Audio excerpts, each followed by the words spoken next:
mais que não pareça, o Brasil tem uma longa história de líderes e movimentos nacionalistas. As pessoas na maior parte das vezes se lembram apenas da ação integralista. Mas, se esquecem de todos os outros diversos movimentos que são tão interessantes quanto ela. Antes de qualquer coisa, eu quero deixar claro que eu acho absolutamente ridículo as pessoas resumirem a história da Revolução de 1930 em Getúlio Vargas assume o poder. Existiam diversos pensadores, e todo um contexto por trás da Revolução de 1930 que é pouco conhecido. Depois que a monarquia caiu, o Brasil se afundou em crise financeira, caos, dívida e revoltas por interesses mesquinhos de políticos corruptos. Um agente que sempre esteve envolvido nesse mar de bosta que aconteceu com o Brasil foi a elite liberal oligárquica. Desde o período do Império, os oligarcas mantiveram uma influência absoluta sobre o território brasileiro, ao ponto de depor o imperador Dom Pedro II após a proibição da escravidão, o que iria afetar nos seus negócios. Os políticos oligarcas eram antinacionalistas guiados por interesses liberais, principalmente inspirados pela França. É sério, os oligarcas eram tão paga-pau da França, que durante o governo de Rodrigues Alves, ele destruiu o Rio de Janeiro e chamou o engenheiro Pereira Passos para que o Rio ficasse com uma estética mais parecida com a França, dessa forma, expulsando todos os negros para favelas. Nesse contexto, o estado de Minas Gerais era o segundo maior estado do Brasil com influência oligarca, perdendo apenas para São Paulo, mesmo que Minas Gerais politicamente fosse mais forte. Com isso, acontece a Revolução de 1930, que acabou gerando a Legião de Minas. Porém, para falar sobre a Legião de Minas, é necessário primeiro falar sobre o seu fundador. Francisco Campos nasceu em 1891 em Minas Gerais, em uma família influente, descendente de Joaquina do Pompéu, figura histórica de Minas Gerais. Diversas personalidades de destaque na política e economia mineira estavam ligadas à sua linhagem, como Benedito Valadares e Gustavo Capanema. Resumindo, o cara era foda. Estudou no Instituto de Ciências e Letras de São Paulo e concluiu o curso secundário em Sabará e Ouro Preto. Em 1910, ingressou na Faculdade Livre de Direito de Belo Horizonte, onde destacou-se por sua cultura e oratória. No último ano de faculdade, recebeu o Prêmio Barão do Rio Branco como melhor aluno e foi o orador da turma em 1914. E meus amigos, se vocês acham que a população de hoje em dia é burra, saiba que nessa época, boa parte da população brasileira era analfabeta. Ou seja, só o fato dele ter conseguido essa carreira acadêmica exemplar já faz dele um cara foda. Ele se tornou advogado em Belo Horizonte após sua formatura. Em 1916, candidatou-se a professor de várias disciplinas, obtendo o primeiro lugar no concurso, mas não foi nomeado. Em 1917, conquistou a cadeira de Direito Público Constitucional e foi admitido como professor substituto em 1918. Em 1918 se iniciou o governo Arthur Bernardes, que criou uma nova geração oligárquica que consolidou o controle político da Zona da Mata e eliminaram adversários como Francisco Salles. Campos destacou-se como deputado estadual e, posteriormente, federal. Foi relator da reforma constitucional em Minas Gerais, defendendo o controle estadual sobre prefeituras e criticando a autonomia municipal. Foi um aliado ferrenho dos governos de Epitácio Pessoa e Arthur Bernardes, especialmente na repressão ao movimento tenentista, que via como ameaça à ordem. Como secretário do Interior no governo Antônio Carlos, implementou reformas baseadas nos princípios da Escola Nova, triplicando o número de escolas primárias e reestruturando o ensino normal. Além disso, ele também criou a Universidade de Minas Gerais, e reintroduziu o ensino religioso nas escolas públicas. Ele foi um dos principais ideólogos do Estado Novo e defensor de uma revolução conservadora no Brasil, baseada em ideias antiliberais e centralizadoras influenciadas por Carl Schmitt. Ah! Você não sabe quem foi Carl Schmitt? Ele era basicamente um dos principais ideólogos do Partido Nazista. Só isso mesmo. Partindo de sua filosofia, Campos critica o pluralismo partidário e defende a força concentrada de um Estado total como solução para os problemas da democracia parlamentar.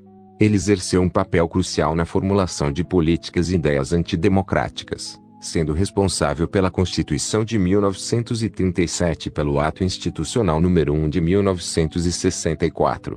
Inspirado por Schmitt, Campos condena a substituição da legitimidade política pela legalidade formal, considerando o pluralismo partidário uma ameaça à eficiência do Estado. Campos descreve a educação moderna como inadequada para preparar indivíduos para as mudanças rápidas e imprevisíveis do mundo contemporâneo. Resumindo, Campos era basicamente um Mussolini brasileiro. Em 1929 surgiu um grupo chamado Aliança Liberal. Esse era um grupo que tinha como objetivo apoiar a candidatura de Getúlio Vargas, para tentar acabar de vez com o domínio político de São Paulo e Minas Gerais do governo brasileiro. Campos acaba apoiando esse grupo. O resto todos vocês já sabem. Em 3 de outubro Vargas chutou a bunda do Washington Luiz e começou o governo dele.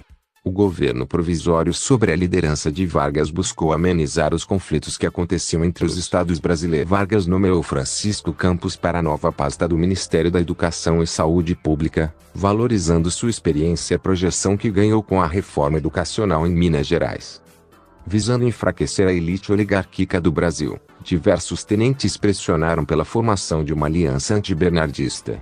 Com isso, Campos acaba criando em Minas Gerais em 1931 a Legião Mineira, junto de Gustavo Capanema e Amaro Lanari. A Legião Mineira era em essência um movimento fascista.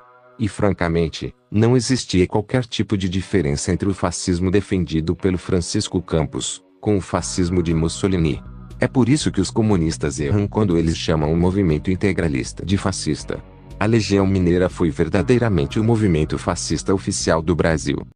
O cronista Rubem Braga escreveu mais tarde: toda vez que o Sr. Francisco Campos acende sua luz, há um curto-circuito nas instalações democráticas brasileiras. A Legião Mineira não tinha apenas ideias fascistas, como os seus membros usavam uniformes beges, como os membros das alemães. Além disso, eles fizeram um hino do seu movimento, que por algum milagre está disponível no YouTube. Depois da criação da Legião, os oligarcas criaram um grupo chamado Frente Única Mineira com o objetivo de apoiar a oligarquia que já estava no poder e a Revolução Constitucionalista de 32. Em 18 de agosto de 1931, durante uma convenção do Partido Republicano Mineiro, houve um ataque da Legião Mineira, que apesar de não ter nenhuma morte, os dois grupos desceram o cacete durante horas. Esse evento ficou conhecido como o Equívoco de 18 de agosto. Olegário Marcial era um oligarca que se tornou governador de Minas Gerais. A Legião Mineira tentou dar um golpe para fazer com que ele saísse do poder. Com isso, para não ser deposto, Olegário entrou para a Legião Mineira.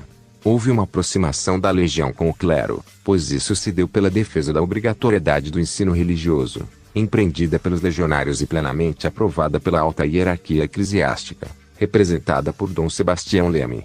Em contraste com o tradicionalismo de Arthur Bernardes, os idealizadores da Legião Mineira promoveram um movimento absolutamente violento em seus atos, atacando bases políticas do Partido Republicano de Minas, o partido de Arthur Bernardes, provocando uma espécie de guerra civil em Minas Gerais.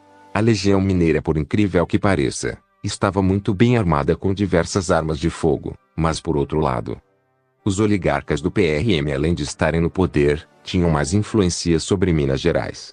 Com a presença de Olegário Marcial junto de membros do movimento tenentista, a Legião conseguiu acabar com o apoio da Frente Única Mineira na porrada. Depois disso, foi instituído um governo provisório sob a égide de Vargas e Francisco Campos.